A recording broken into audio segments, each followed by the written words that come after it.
धीर्धैनं श्रवणपटे यतिवरा महावाक्य जनार्दन सच्चिदानन्दत्वं शरणं व्रजेश। यादवेन्द्रं दयादाता पुण्डरीक्षाशीरसागरशयनं कमलनयनं नमस्तुते नमामि श्रीहरि।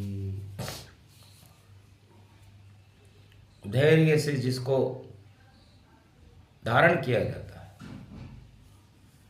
कर्णपटुओं से जिनका पान किया जाता है,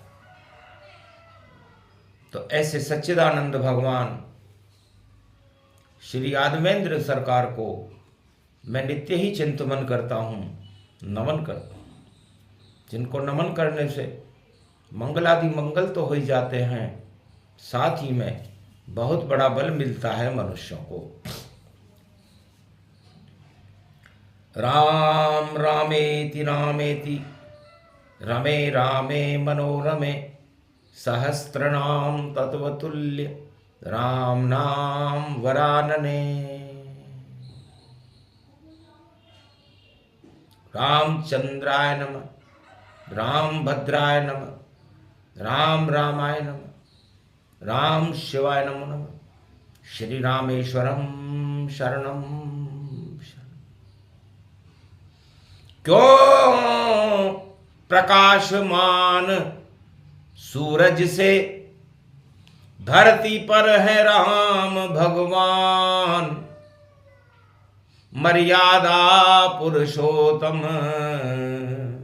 देते भक्तों को वरदान। दानवता को करे समापन, मानवता का करे कल्याण, राम राज भारत में लाते।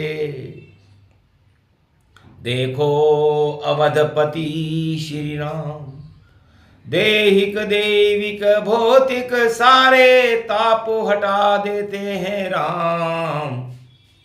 क्या उनके अंदर विशेषता और बता रहे हैं वशिष्ठ भगवान। गुरु वशिष्ठ अपने शिष्यों का मार्गदर्शन कर रहे थे, अयोध्या वासियों का मार्गदर्शन कर रहे थे। तब वहां पर उस धर्म सभा में राम की विवेचनाएं कर रहे थे वशिष्ठ, विशेषताएं बता रहे थे कि हमारे शिष्य मर्यादा पुरुषोत्तम राम का गौरव क्या है और उस गौरव का गुणानुवाद कैसे करना चाहिए। अंधकार को हटाने के लिए राम सूर्य का प्रकाश है, तो इस मल मास में जब विजयदशमी पड़ रही हो, शनिवार का दिन हो, तो कर्म प्रदान विश्व करी राखा, और जैसे कर्म वैसे फल चाखा। गुरु वशिष्ठ कहते हैं योग वशिष्ठ में कि शनिदेव कर्मों के देवता हैं। मर्यादा पुरुषोत्तम राम की कुंडली में शनिदेव उच्च के थे, सभी ग्रह उच्च के थे। तो कर्मों में उच्चता थी,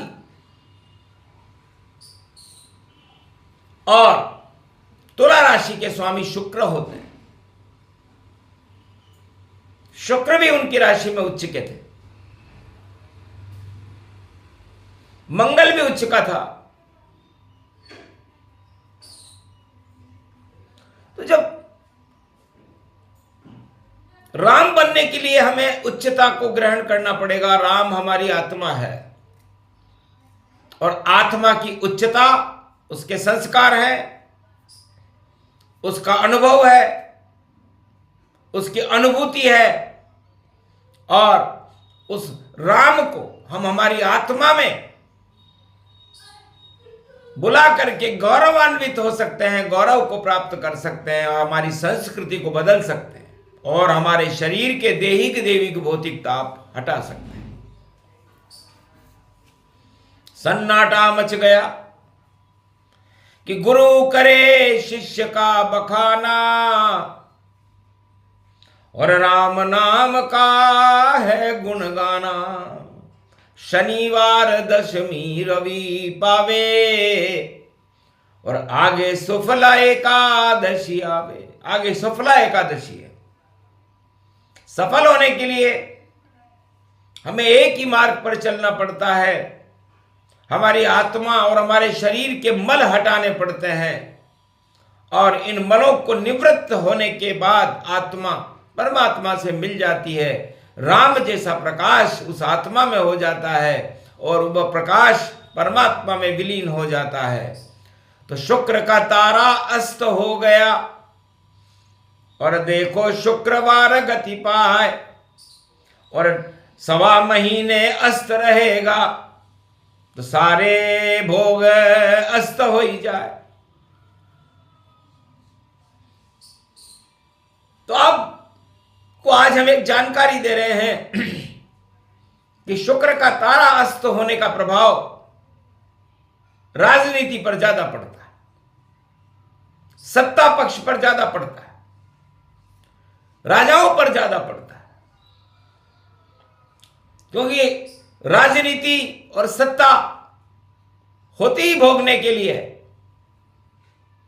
और जब भोग का नेतृत्व करने वाले देव दानव गुरु शुक्राचार्य अस्त हो जाए तो उन भोगियों की हालत क्या होती होगी, ये संसार में आप कलयुग में नहीं, सतयुग में, द्वापर त्रेता में, चारों युगों में प्रत्यक्ष में देख सकते हैं।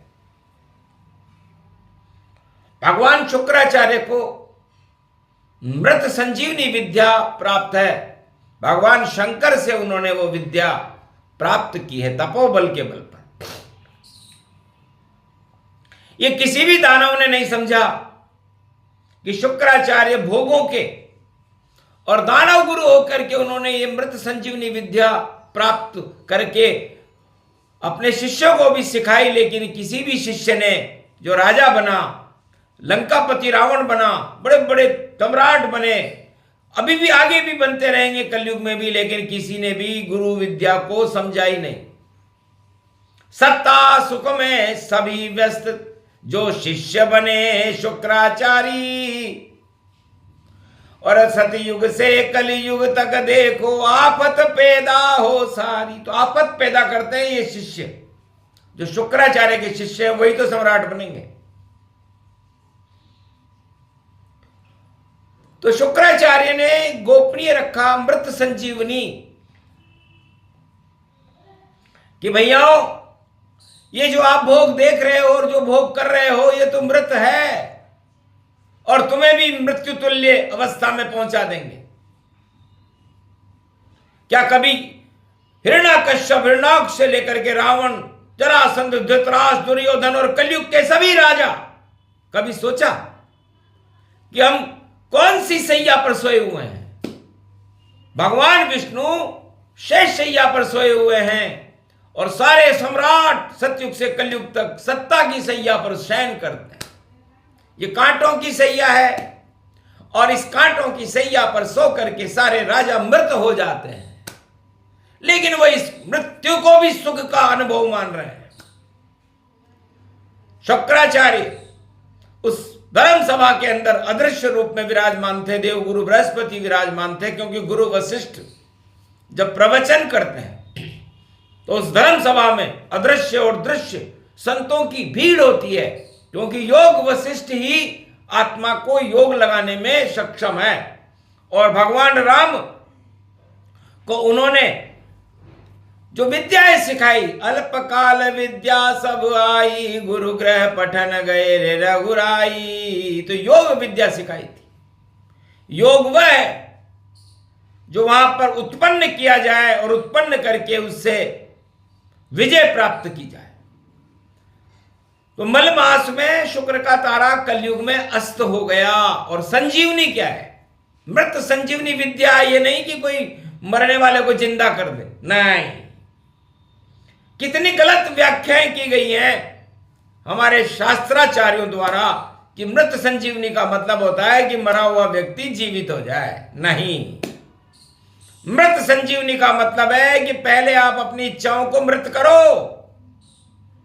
मृत्यु तुल्य भोग मृत्यु तुल्य है, मद मृत्यु तुल्य है। 8 प्रबल मदराज मद सब ही मृत्यु समान, और जितने राजा जितनी सत्ता सब ही हो शमशान। ये सब मृत्यु तुल्य है। और त्रिलोक के सभी राजा किसी भी देश में हो, किसी भी लोक में हो, चाहे इंद्रलोक में भी इंद्र राजा क्यों ना हो, वह सब उस सुख को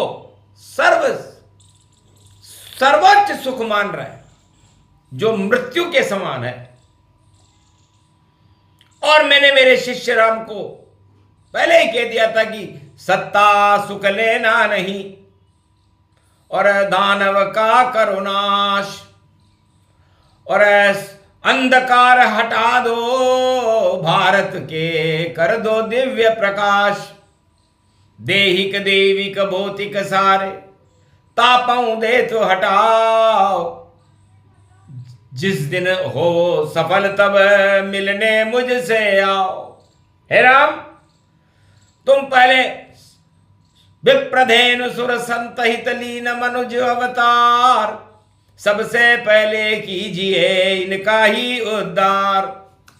तो तुम्हारा उद्देश्य यहां अयोध्या का राज करने का नहीं है। राम राज्य के लिए नहीं होता, राम तो कल्याण के लिए होता है। इसलिए जाओ और विप्रधेनु सुर संत हित इनका कल्याण करो, दानवता का नाश करो, अंधकार में प्रकाश करो, और दैहिक दैविक भौतिक तापों को नष्ट करो, और उसके बाद मुझसे मिलने आओ और उस राम राज्य को साकार करो भारत में। तब मैं गौरवान्वित महसूस करूंगा कि मेरा शिष्य राम वाकई सत्ता से दूर रह करके सत्ता को छोड़कर चला गया। मुहूर्त तो मैं ही निकाल रहा हूं राज तिलक का, लेकिन मैं जानता हूं कि इस राज तिलक राम के नहीं भरत के होगा।